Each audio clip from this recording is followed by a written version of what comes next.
Dieu veut se faire un peuple de louangeurs et il forme lui-même ce peuple à la louange.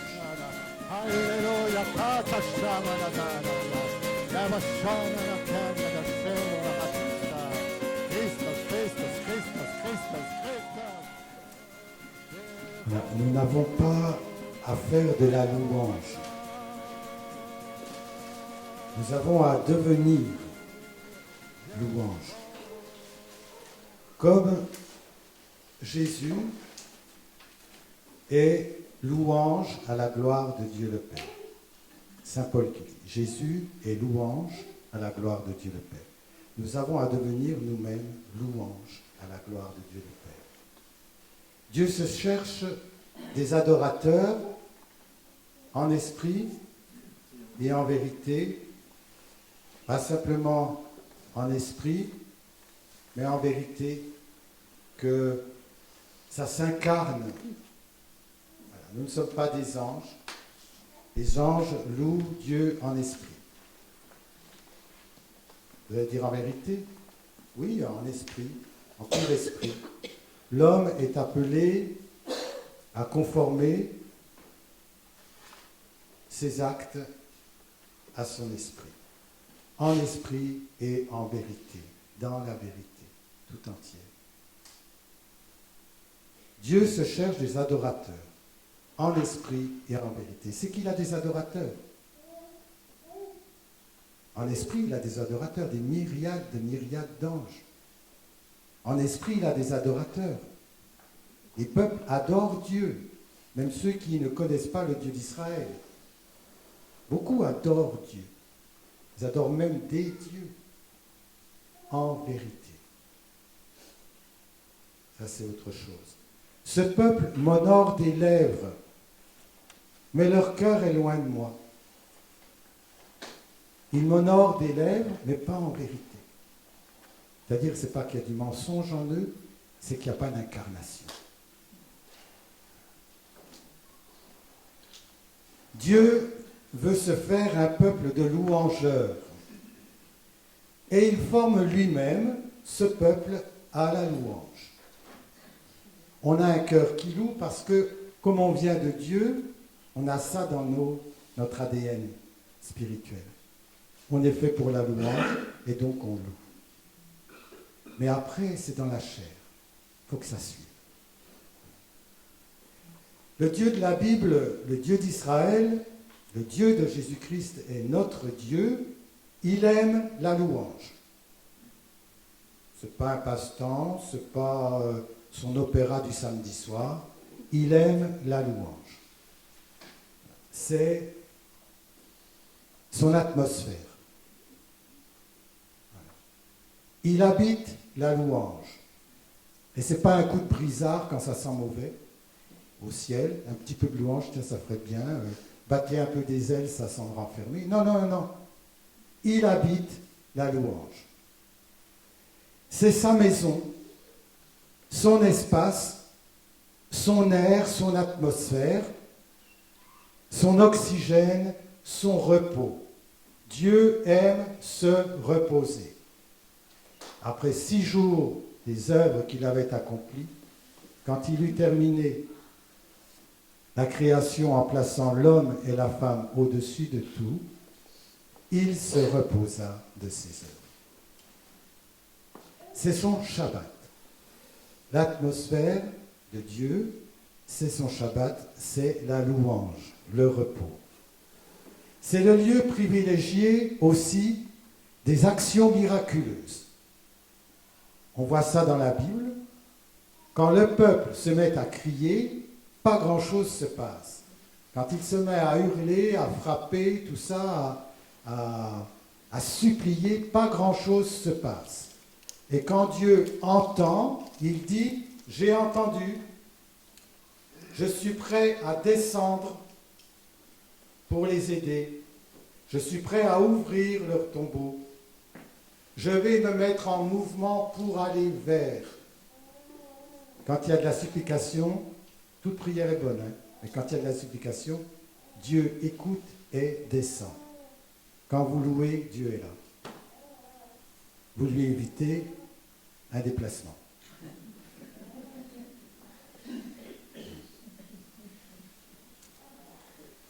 C'est le lieu privilégié de ces actions miraculeuses parce que Dieu est miraculeux.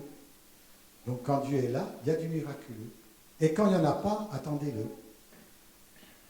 Et quand il n'y en a pas, c'est qu'il n'y en a pas besoin. Voilà. Philippiens chapitre 3, chapitre 4 aussi. Réjouissez-vous dans le Seigneur. C'est pas réjouissez-vous du Seigneur ou réjouissez-vous dans la présence du Seigneur. Réjouissez-vous dans le Seigneur.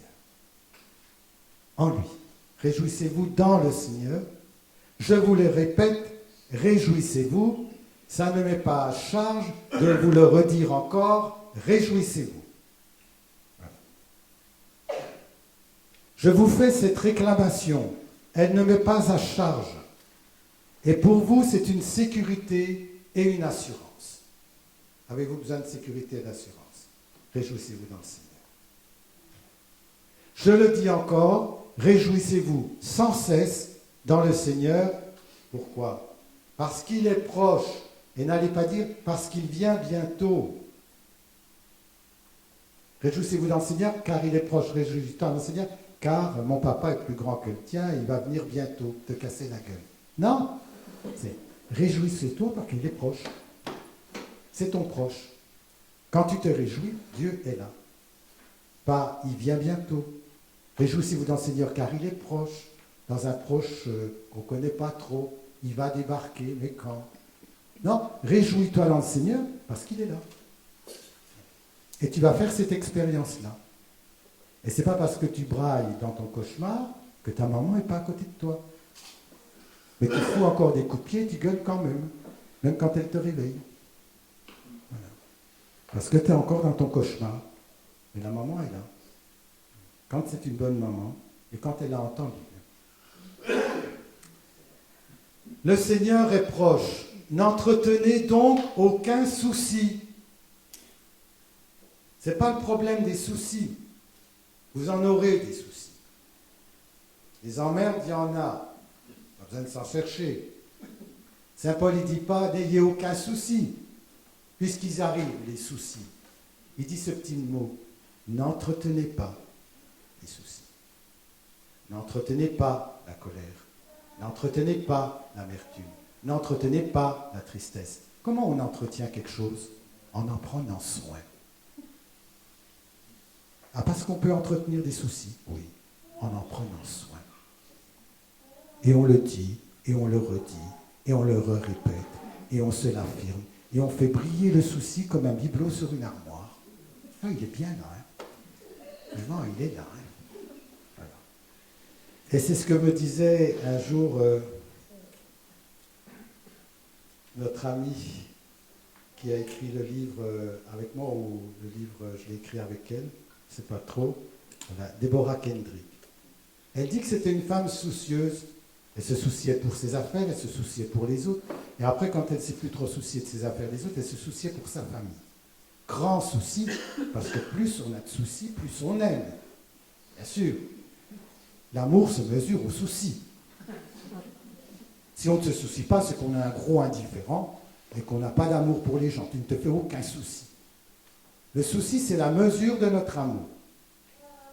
Comme si c'était le bon Dieu qui disait « Souciez-vous beaucoup, vous aimez davantage. » Non, le souci, c'est du souci. Ce n'est pas forcément de l'amour. C'est un manque de confiance à la vie de l'autre, ou à Dieu dans la vie de l'autre. Parce que si vous étiez sûr de la vie chez l'autre, si vous étiez sûr du pouvoir de la vie, si vous étiez sûr de la vie de Dieu pour cette personne, vous ne vous feriez aucun souci. Amen. Alors, Deborah Kendrick, elle dit, je me faisais du souci, puis après je n'en suis plus fait pour moi-même, je m'en faisais pour les autres. Puis un jour, je ne me suis plus fait de souci du tout. Dans la présence de Dieu, et dans cette adoration qu'elle recherche beaucoup comme adoratrice, en esprit et en vérité, elle ne se faisait plus de soucis pour rien ni pour personne. Elle a dit, mais Il y a toujours un mais. Je me faisais du souci de ne plus me faire de soucis. Ça m'inquiétait. Voilà. Ce que disent les mystiques rénants, l'abandon, il y a plus que l'abandon dans les mains de Dieu. C'est abandonner l'abandon dans les mains de Dieu. C'est pas abandonnez-vous dans les mains de Dieu, parce que vous vérifiez si vous y êtes. Abandonnez l'abandon. Un peu si on mettait une corbeille en disant pour plus de soucis la prochaine fois, on va peut-être le faire, mettrez tous les problèmes que vous avez, tous les noms, on ne regardera pas, ça sera brûlé, tous les noms des gens pour que vous soyez libres dans la louange. Mais je suis sûr que dans la prière, certains regarderont leur papier en disant Seigneur, tu vois, c'est celui qui est à droite là. Voilà, pour aller le mettre au-dessus, on a déjà vu ça. L'enlever du dessous pour le mettre au-dessus. Pour être sûr que le bon Dieu le voit. Et lui rappeler, Seigneur, devant le Saint-Sacrement, je te donne tous ceux que tu m'as mis sur mon cœur, dont je me suis chargé, et que tu ne m'as pas demandé de me prendre, de me charger, ceux que tu as mis sur mes épaules sans que je te demande ton avis, et sans que tu me demandes mon avis. Voilà. Je te mets tout le monde. Tu t'en occupes. Je suis à toi. 2 minutes après. Tu t'en occupes vraiment, hein? Ça dit rien sur Dieu, hein? Ça dit tout sur votre cœur. Voilà. Ça dit rien sur la bonté de Dieu, sur la puissance de Dieu. Ça dit tout sur votre cœur.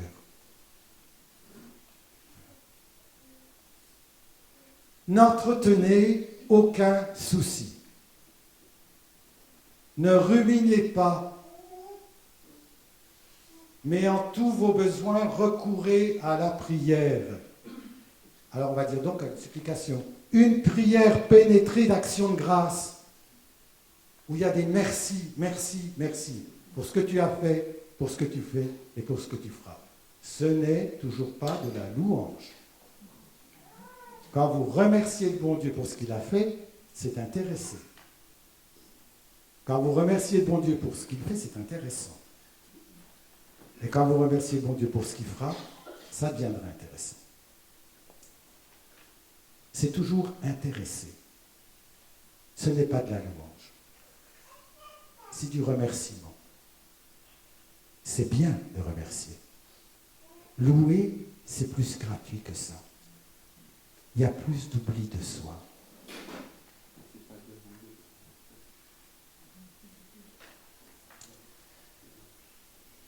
Recourez à la prière, une prière pénétrée d'action de grâce, quand vous vous présentez à Dieu vos demandes.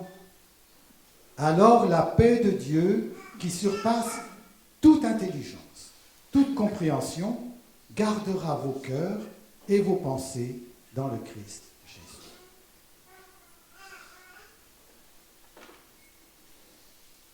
Devenir louange.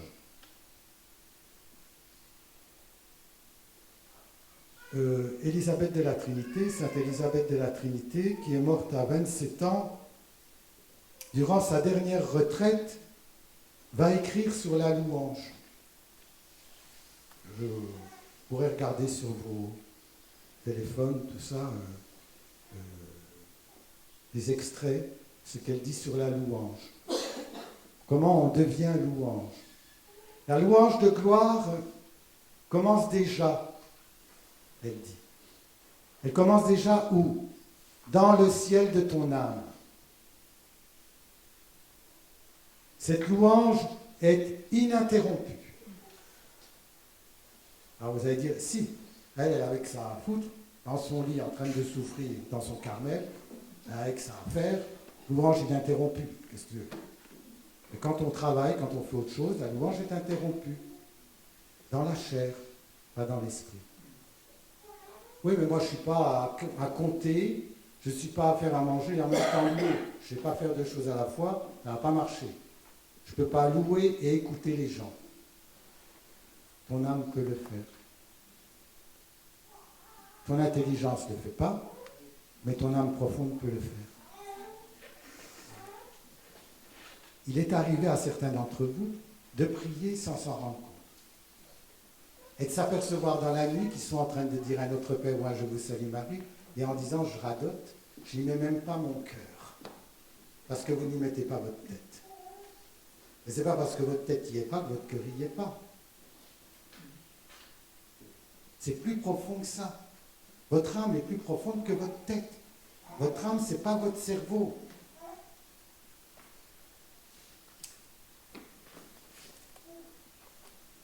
Cette louange est ininterrompue, car elle nous est donnée par le Saint-Esprit en nous. C'est lui qui loue en nous. Vous pouvez louer librement, avec votre voix, votre corps, comme on le fait là. Vous pouvez y accéder vous-même parce que vous voulez, ou vous ne voulez pas. C'est une histoire de volonté, et puis le fait de pouvoir le faire ou pas. Mais après, il y a une louange qui ne dépend pas de vous. Le Saint-Esprit est en toi. Et pourquoi si tu la fermes, lui, il la fermerait? Et pourquoi si toi, tu n'y es pas à Dieu, pourquoi lui, il n'y serait pas? C'est pas parce que tu n'es pas chez toi que lui, il n'est pas chez lui. Et c'est pas parce que toi, tu ne t'occupes pas du bon Dieu concrètement et intelligemment et consciemment que le Saint-Esprit en toi ne s'occupe pas du bon Dieu. Si le Saint-Esprit est en toi et il est en vous, comme le sceau marqué par le baptême, si le Saint-Esprit est en toi et il est en vous, le Saint-Esprit prie en vous, que vous le vouliez ou non. Tu peux dire, j'en ai rien à foutre, il priera quand même en vous. Ça ne montera pas jusqu'à ton cerveau, ça ne montera pas jusqu'à ton cœur, mais dans ton âme, le Saint-Esprit prie. Il sera sans toi, mais il priera quand même le bon Dieu. Vous comprenez cela ou pas? C'est à peu près clair? Suivez l'autre retraite, la prochaine retraite sur le secret de la chambre haute. Voilà, on vous expliquera tout ça. Donc cette louange est ininterrompue car elle est sous l'action du Saint-Esprit, même si nous n'en avons pas toujours conscience, dit Élisabeth. Notre âme peut chanter toujours, notre âme peut adorer toujours, même si on n'en a pas conscience. Devenir louange, c'est se glisser dans la volonté de Dieu de tout notre cœur consciemment. Devenir louange, c'est se glisser dans la volonté de Dieu. Notre âme est louange, elle est faite pour la louange. Mais si vous voulez devenir corps, âme et esprit louange, glissez-vous consciemment dans cette louange de votre cœur profond. De toute notre âme, de toutes nos forces, pour se glisser dans la volonté d'un autre, dit Élisabeth de la Trinité, pour se glisser dans la volonté de quelqu'un d'autre, il faut aimer et avoir une confiance absolue dans l'autre. Pour se glisser dans la volonté de quelqu'un, il faut l'aimer et avoir une confiance absolue en lui.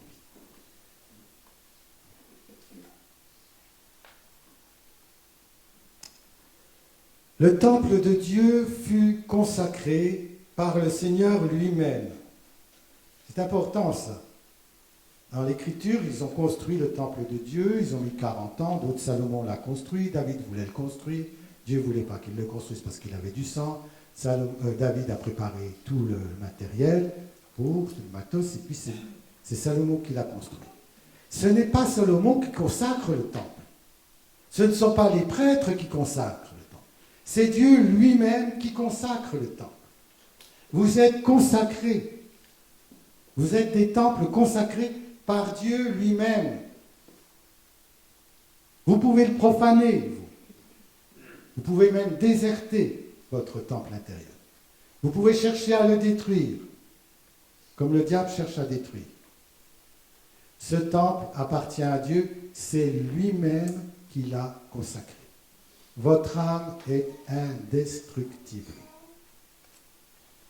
Vous entendez? Même pour ceux qui iront à la perdition, s'il y en a un qui y va. Votre âme est indestructible. C'est pourquoi, à la fin des temps, certains ressusciteront pour la vie éternelle. Et d'autres ressusciteront pour la damnation éternelle. Parce que l'âme est indestructible. Ceux qui ressusciteront pour la vie éternelle seront dans la gloire éternellement. Mais ceux qui ne veulent pas de cette gloire ne vont pas s'éteindre comme vous éteignez un poste de radio ou votre téléphone. ils vivront éternellement dans le rejet éternel de la gloire. Parce que Dieu a donné la vie, il ne la reprend pas. Il ne détruira pas le temple qu'il a donné, soit pour la gloire, soit pour la perdition. Il ne détruira pas les damnés, parce qu'il leur a donné la vie, et que ce respect de la vie ira jusqu'au rejet de Dieu. Et ils seront respectés dans leur damnation éternelle de ne pas vouloir être à Dieu. L'âme est indestructible. Que vous connaissiez Dieu ou pas, que vous l'aimiez ou pas, que vous l'accueilliez ou que vous le rejetiez, vous ressusciterez pour la vie glorieuse ou pour le néant fini. Mais vous ressusciterez.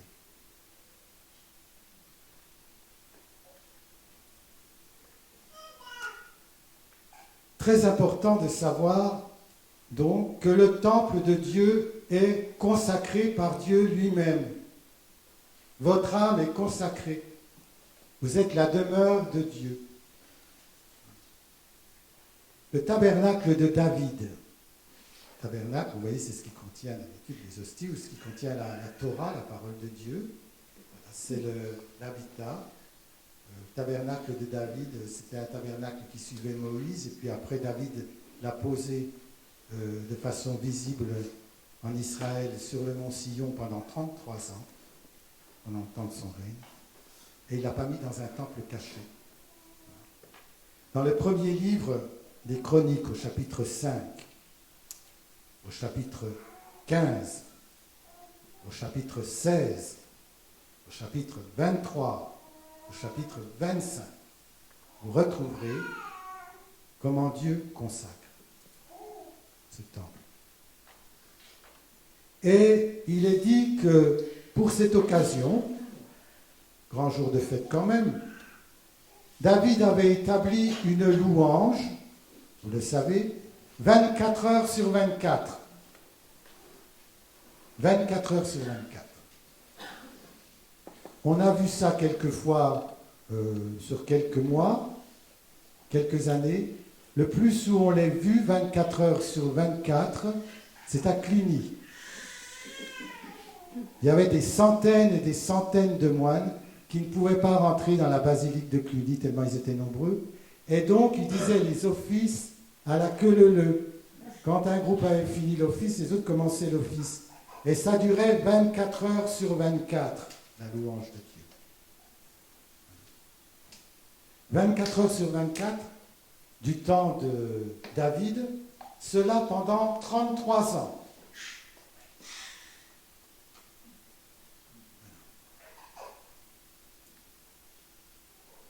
David et ses louangeurs. Il a établi quelque chose qui lui plaisait, quelque chose qu'il pensait être important, parce qu'il avait d'expérience vécu la présence du bon Dieu quand il était dans les champs tout seul. Il n'a pas expérimenté le temple de Silo. Ce n'est pas dans le temple de Silo qu'il a expérimenté la présence de Dieu. Quoique je n'étais pas là pour le savoir. C'était dans les champs, quand il s'occupait des bêtes et qu'il était tout seul. Il s'inventait des instruments de musique. Il s'inventait des poèmes. Il chantait pour Dieu tout seul. Il se faisait sa liturgie. Voilà. Parce qu'il ne pouvait pas aller dans le temple de Silo. Et je me demande même si à l'époque, les bergers n'étaient pas interdits d'entrer dans le temple de Pierre. Donc David a appris la louange et l'adoration en présence de Dieu et il a fait ce qui lui plaisait. Il a fait ce qui plaisait à Dieu. Et Dieu lui a dit, ta louange me plaît. Voilà.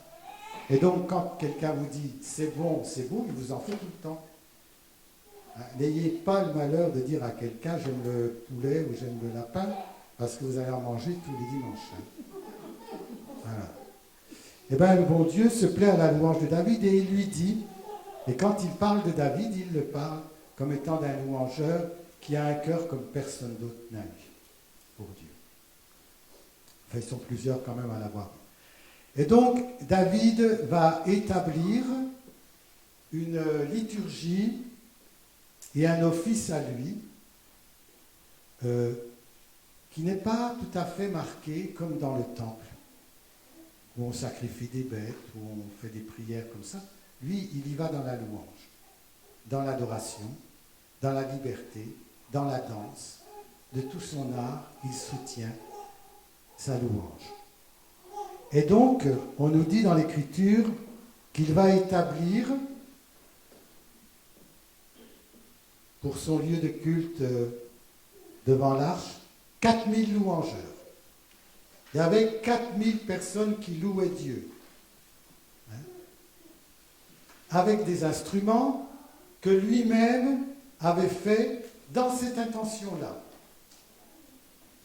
Quand il créait quelque chose, David, c'était pour Dieu.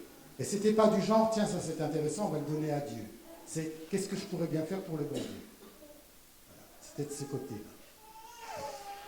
Donc, ceux qui avaient appris à chanter pour le Seigneur furent recensés.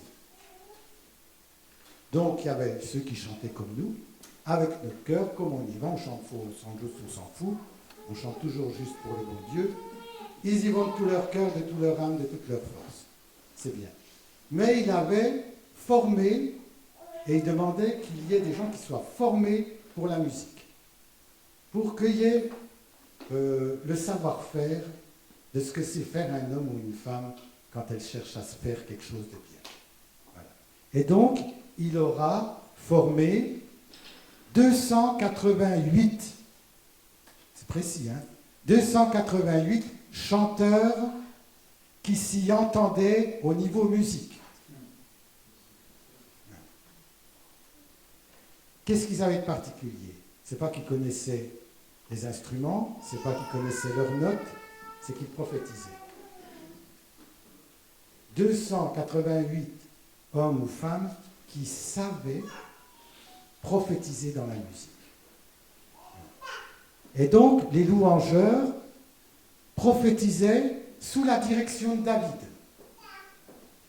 Ils prophétisaient au son de la lyre, en l'honneur et à la louange de Dieu. Aux paroles prophétiques de Dieu, quand il y avait des paroles prophétiques qui étaient chantées par les prophètes chanteurs, qu'est-ce qui se passait? On nous dit, on sonnait du corps. Voilà, écoutez la parole de Dieu.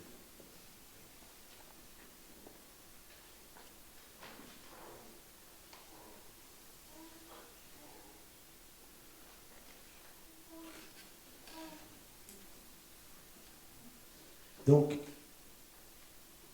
les psaumes que David a écrits, même si après il y a des lectures, qui a écrit les psaumes, est-ce que David a écrit celui-là ou pas celui-là? Les psaumes que notre père David a écrits sont d'abord et avant tout une louange à Dieu, même si ça commence par de la supplication, l'intercession.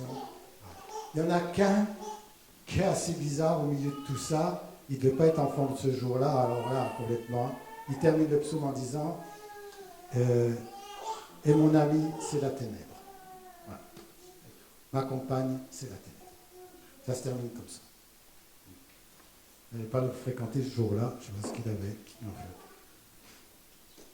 Il va offrir des sacrifices de louange, comme les prêtres que David établit.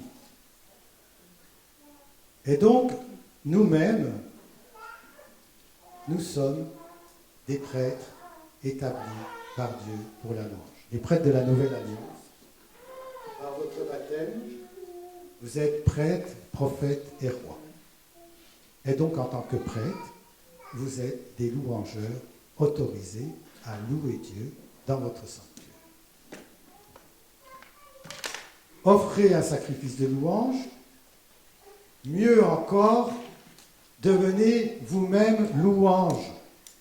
Et donc, au lieu d'offrir le sacrifice de vos lèvres, offrez-vous vous-même en sacrifice de louange. Il n'y a pas que vos voix, que vos lèvres, vous pouvez vous offrir tout entier comme sacrifice de louange. Il y a une hostie. Voilà, L'hostie, c'est ce qui est offert à Dieu. Soyez l'hostie du bon Dieu. Soyez vous-même des hosties.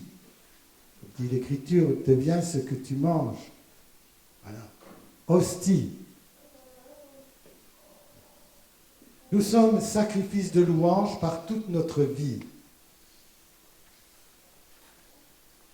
Et donc, quand on entre dans le Saint des Saints, quand on entre dans cette liturgie de la louange, nous pouvons nous appuyer sur les psaumes. Les psaumes accompagnent l'Église, les psaumes accompagnent Israël, les psaumes peuvent accompagner tout homme. Le psaume nous accompagne dans notre pèlerinage jusqu'à la cité sainte, au ciel. Jusqu'à notre montée sur l'humble montagne.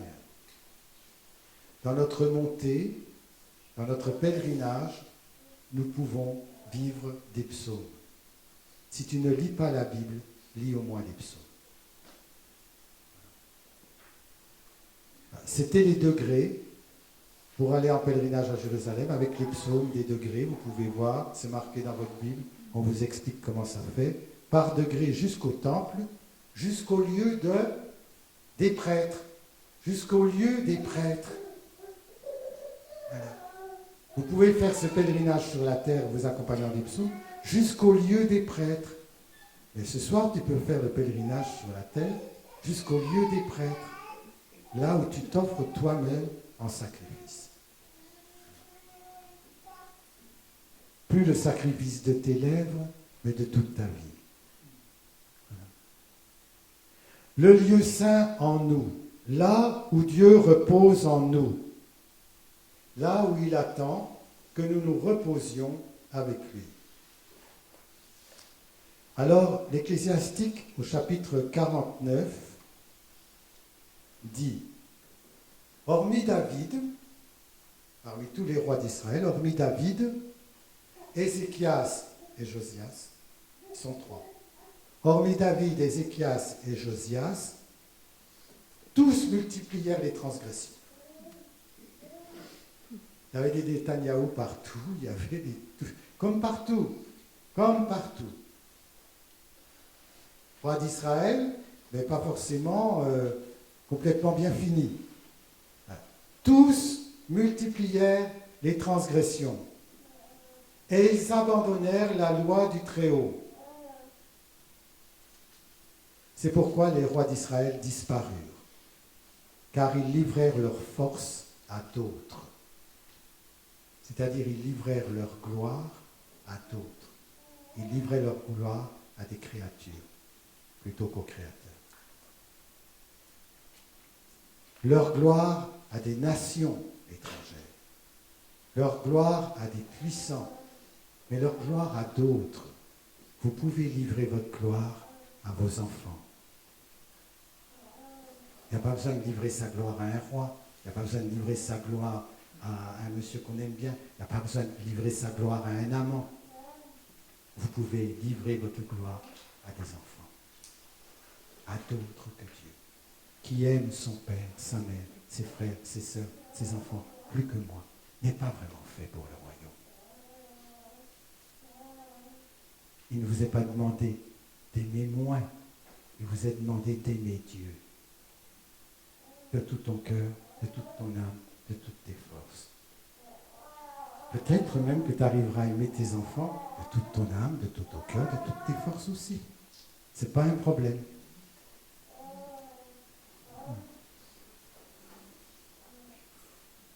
Néhémie.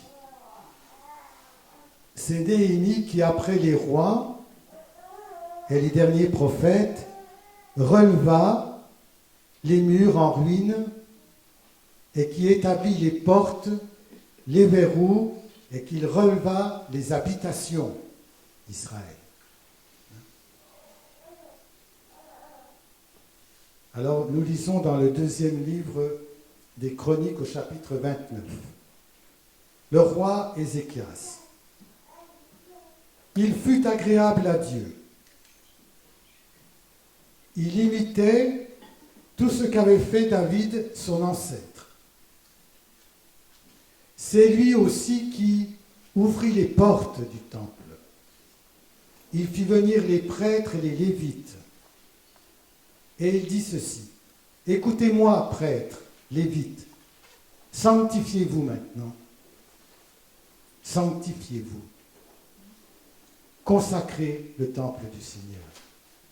Vos pères avaient fermé les portes des vestibules. » Vous avez compris ou pas? Vos pères ont fermé les portes du vestibule. Ce qui procède des lèvres, dit Jésus, c'est ce qui sort de ton cœur. Vos pères ont fermé la porte du vestibule du temple. Ils ont arrêté la louange.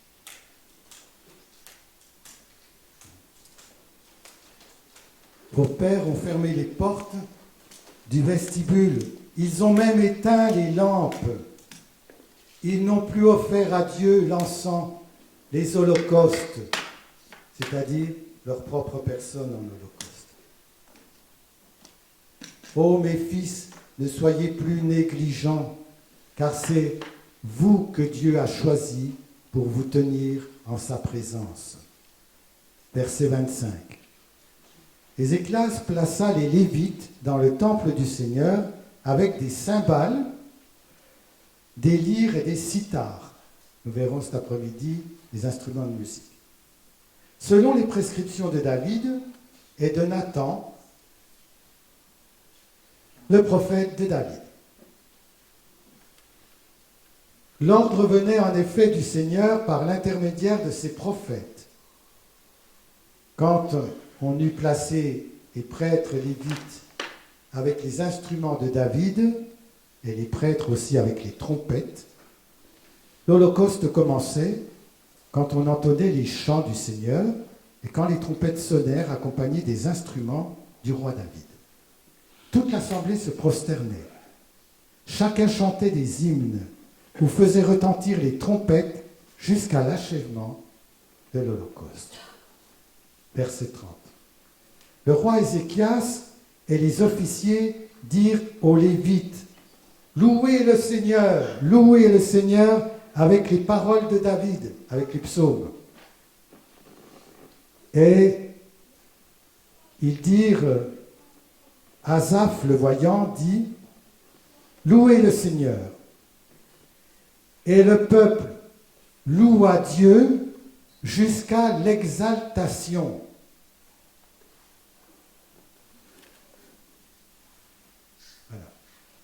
Le peuple loua Dieu jusqu'à l'exaltation, puis ils tombèrent et adorèrent. Ils louaient Dieu jusqu'à l'exaltation. Exalter, c'est élever au-dessus de soi. Comme extase, sortir d'eux. Ils étaient dans l'exaltation, au-dessus de l'exaltation, au-dessus de la loi. Deuxième chronique au chapitre, livre des chroniques au chapitre 34. Josias. Voilà. Josias se mit à restaurer la maison de l'Éternel. Verset 6. Josias avait 8 ans quand il devint roi, c'est-à-dire quand il régnait sur lui-même. 7 ans, c'est ce que l'Église dit d'un jeune, d'un homme ou d'une femme qui devient adulte dans la foi. 7 ans. Josias avait 8 ans. Il avait 8 ans le jour de son avènement. N'étant encore qu'un jeune homme, il commença à chercher le Dieu de David, son père. Il cherche Dieu. À 12 ans, il commença à purifier Juda et Jérusalem. À 12 ans, c'est plus son cœur qu'il cherche à purifier, c'est Juda et Jérusalem. Il cherche à purifier son royaume, tous les lieux. Il va démolir tous les autels de Baal. Il va les réduire en poussière. Les autels de Baal, c'était les lieux comme pour Moloch, où on sacrifiait les enfants, le premier-né. Et quand on est allé avec Flaminia en Tunisie, on a vu à Carthage le lieu où on sacrifiait les enfants. Des dizaines de milliers qui ont été sacrifiés là. Il s'obligea à réparer le temple. Il purifia le pays et le temple. Il suivit Dieu de tout son cœur, de toute son âme, pendant toute sa vie.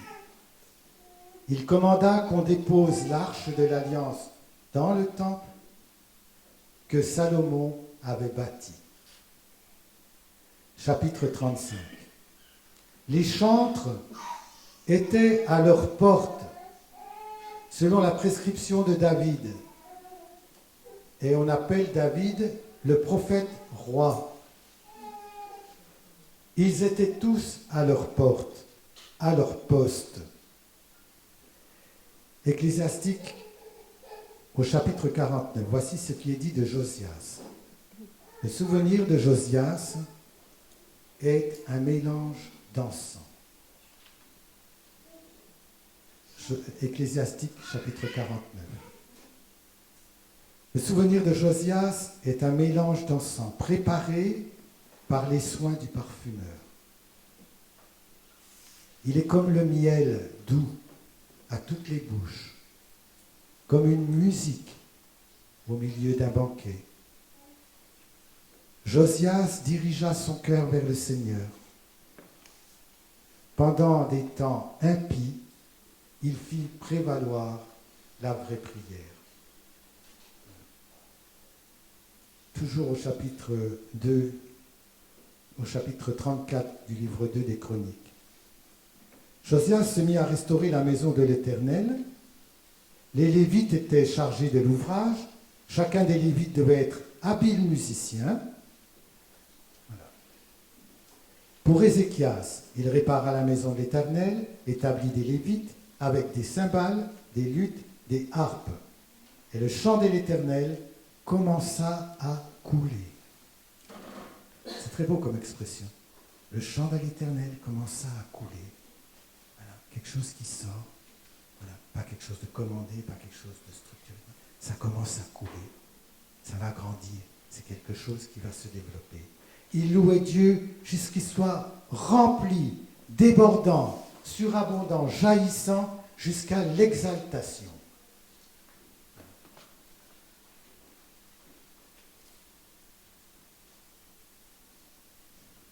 Judas mettait sa joie dans les prêtres et les Lévites en fonction.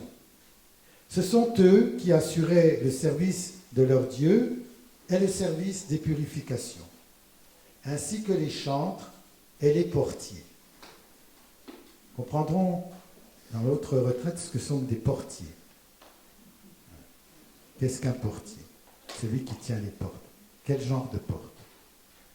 Déjà, il y a quelques portes là-dedans qu'il faut fermer et qu'il faut surveiller. Hein. Suivant les prescriptions de David et de Salomon son fils.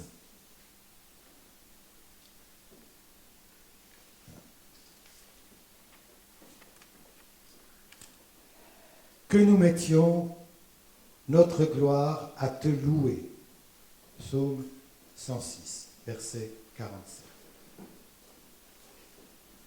Psaume 144. Ô Dieu, je te chante un chant nouveau, sur la lyre à 10 cordes, je joue pour toi. C'est toi qui donnes au roi la victoire et qui sauve ton serviteur David. Tu instruis mes mains au combat et mes doigts pour la bataille. Et qu'est-ce qui est dit de Dieu? C'est toi mon amour. C'est toi mon amour. C'est toi ma forteresse. C'est toi ma citadelle. C'est toi mon libérateur. C'est toi le bouclier qui m'abrite. Quand je te considère comme ça, tu mets tous les peuples sous mes pieds. Tout pouvoir est sous mes pieds. Voilà. Et je terminerai par Vatican II, Constitution sur la Sainte Liturgie, au numéro 116. Vous savez, l'Église, elle balaye tout. Hein. Elle prend le temps, mais elle balaye tout. Tous les domaines, il ne faut pas croire que les charismatiques passent à côté ou que les chants de louange ou ce qu'on est en train de vivre n'a pas été vu dans l'Église. Ça a été vu et même compris. Voilà. Numéro 116. Constitution sur la Sainte Liturgie. Le chant et la musique sont des expressions supérieures du sentiment humain. Le chant et la musique sont des expressions supérieures des sentiments humains. Le chant et la musique unissent les cœurs dans la prière. La voix est le plus bel organe de la louange de Dieu. La musique sacrée fait partie de l'héritage de notre Église.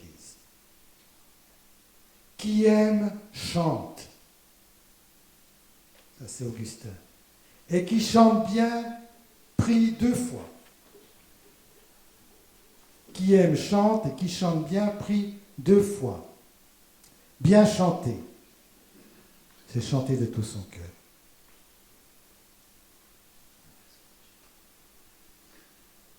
La musique et le chant font partie de toute célébration religieuse. C'est un hommage à Dieu qui honore aussi ceux qui le chantent. Quand vous honorez Dieu par vos chants, dit l'Église, Dieu vous honore. Ce sont un hommage à Dieu qui honore aussi ceux qui le chantent. C'est pourquoi nous n'avons pas à faire uniquement de la louange, nous avons, comme Jésus, à devenir louange. Amen.